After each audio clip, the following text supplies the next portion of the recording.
दोस्तों इंग्लिश के अंदर दो टाइप की वॉइस होती है, एक एक्टिव और दूसरी पैसिव।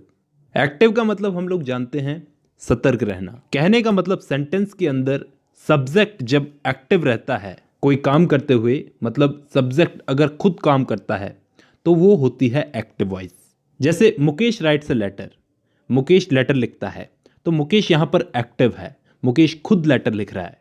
मुकेश यहाँ पर सब्जेक्ट है और वो खुद लेटर लिख रहा है। अब दोस्तों इसी को अगर हम लोग पैसिव वॉइस में बदलें तो कैसे बदलेंगे? A letter is written by Mukesh, एक लेटर मुकेश के द्वारा लिखा जा रहा है। अब अगर हम हिंदी में देखें या इंग्लिश में देखें, दोनों में बात वही है, बात कुछ बदली नहीं है। कहने का मतलब यहाँ पे लेटर तो मुकेश ही लिख रहा है ना, लेकिन गौर से देखो दोस्तों, यहाँ पे बोलने का तरीका अलग अलग है। यहाँ पे हम लोग बोल रहे हैं कि मुकेश लेटर लिख रहा है, यहाँ पे हम लोग बोल रहे हैं कि लेटर मुकेश के द्वारा लिखा जा रहा है। पहले वाले सेंटेंस में तो सब्जेक्ट एक्टिव है यानी कि मुकेश एक्टिव है, दूसरे वाले सेंटेंस के अंदर वर्ब एक्टिव है यानी कि उसके द्वारा जो काम किया जा रहा है वो काम एक्टिव है। यही होती है दोस्तों एक्टिव वॉइस और पैसिव वॉइस। मैं उम्मीद करता हूं यहां तक कोई डाउट नहीं है। अब हम इन दोनों सेंटेंस को ध्यान से देखते हैं कि ये एक्टिव से पैसिव बना कैसे, मतलब सेंटेंस के अंदर हम लोगों ने क्या क्या चेंजेस किए जिससे ये एक्टिव वॉइस से पैसिव वॉइस बन गई। दोस्तों इस सेंटेंस में मुकेश पहले था और इस सेंटेंस में मुकेश आखिर में आ गया, और जहां पे एक लेटर था वो एक लेटर आगे आ गया। तो ये चीज तो दिमाग में डाल लो दोस्तों, ये चीज तो फिक्स है कि किसी भी सेंटेंस को एक्टिव से पैसिव बनाते वक्त लास्ट में पड़े ऑब्जेक्ट को पहले लाना है और पहले पड़े सब्जेक्ट को आखिर में ले जाना है जहां पे ऑब्जेक्ट पड़ा था। ये चीज बहुत सिंपल है, बच्चा भी समझ जाता है। तो यहां पे चेंजेस जो होंगे वो बीच में होंगे। कहने का मतलब यहां पे राइट्स बन गया इज रिटन। कहने का मतलब अगर हम सेंटेंस को एक्टिव से पैसिव में बदलेंगे तो वर्ब की फर्स्ट फॉर्म थर्ड फॉर्म में बदल जाएगी। यहां पे राइट वर्ब है तो इसकी थर्ड फॉर्म क्या होगी? रिटन। दोस्तों किसी भी सेंटेंस को हम लोग एक्टिव से पैसिव में बदलते हैं तो एक चीज और है जो यहां पे जुड़ती है, वो है ये बाय। आप एक्टिव वॉइस से पैसिव वॉइस में किसी भी सेंटेंस को बदलो, ये बाय को तो लगाना ही पड़ेगा। ठीक है, इतना समझ में आ गया। तो क्या सारे टाइप के सेंटेंस हमको ऐसे ही बदलने हैं क्या?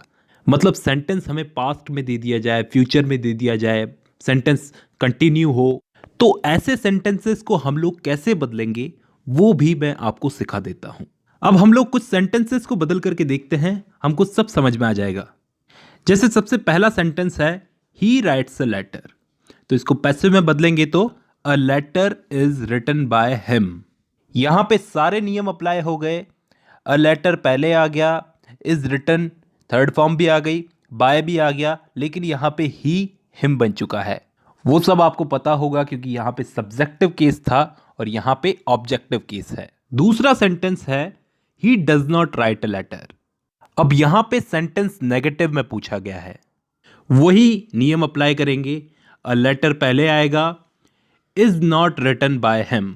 यहां पर डज नॉट बदलकर बन गया इज नॉट, राइट की थर्ड फॉर्म लग गई रिटन और इसके आगे बाय हिम। नेक्स्ट सेंटेंस है ही रोट अ लेटर।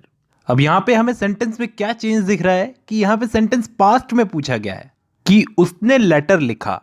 अब वही नियम हम लोग लगाएंगे, a letter was written by him. यहां पे दोस्तों वाज क्यों आया? क्योंकि यहां पे वर्ब की सेकंड फॉर्म थी।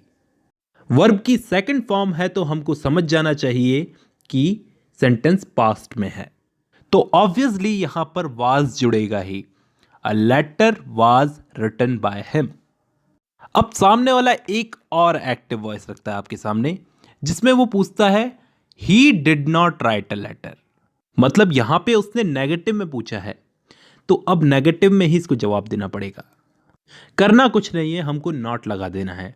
अ letter was not written by him. अगर यही चीज हमसे कोई फ्यूचर में पूछे, फ्यूचर एक्टिव वॉइस में पूछे he will write a letter, कि वो एक लेटर लिखेगा, इसको पैसिव वॉइस में बदलो। इसमें भी दोस्तों कुछ चेंज नहीं होगा, बस विल के आगे बी लग जाएगा, बाकी सारे नियम अप्लाई करेंगे। A letter will be written by him. अब दोस्तों यही चीज उसने प्रेजेंट कंटिन्यूअस में पूछ ली, मतलब he is writing a letter, इसको बदलो। पैसिव वॉइस में। इसमें भी करना कुछ नहीं है, इसमें बीइंग जोड़ देना है। A letter is being written by him. अब यही सेंटेंस अगर पास्ट कंटिन्यूअस में पूछा गया है, मतलब he was writing a letter, past में वो लेटर लिख रहा था, इसको पैसिव वॉइस में बदलो। तो कैसे बदलोगे? इसमें भी बीइंग लगा देना है दोस्तों। A letter was being written by him. अब दोस्तों परफेक्ट टेंस में अगर इस चीज को पूछे कोई, मतलब प्रेजेंट परफेक्ट में पूछे he has written a letter, इसको बदलो। तो दोस्तों इसको सिंपली कुछ नहीं करना है, इसमें सिर्फ बीन जोड़ देना है। A letter has been written by him. और अगर पास्ट परफेक्ट में पूछे he had written a letter, इसको बदलो। तो दोस्तों इसको भी बीन लगा देना है। A letter had been written by him. तो यहां पे दोस्तों हमने टेंस के हिसाब से एक्टिव को पैसिव में बदला। लेकिन जैसा कि मैंने आपको बताया कि अलग अलग टाइप की ट्रिकी एक्टिव वॉइस सबसे पूछी जा सकती है, तो कुछ चीजें हमें यहां पे याद रख लेनी होगी कि एक्टिव वॉइस में हमारे सामने अगर डज नॉट और डू नॉट आए तो पैसिव वॉइस में हम उसको नॉट बना देंगे। एक्टिव वॉइस में वर्ब की सेकंड फॉर्म हो तो पैसिव वॉइस में हम लोग वाज वर्ब का यूज करेंगे। एक्टिव वॉइस में अगर डिड नॉट हो तो पैसिव वॉइस में वाज वर्ब प्लस नॉट का यूज करेंगे।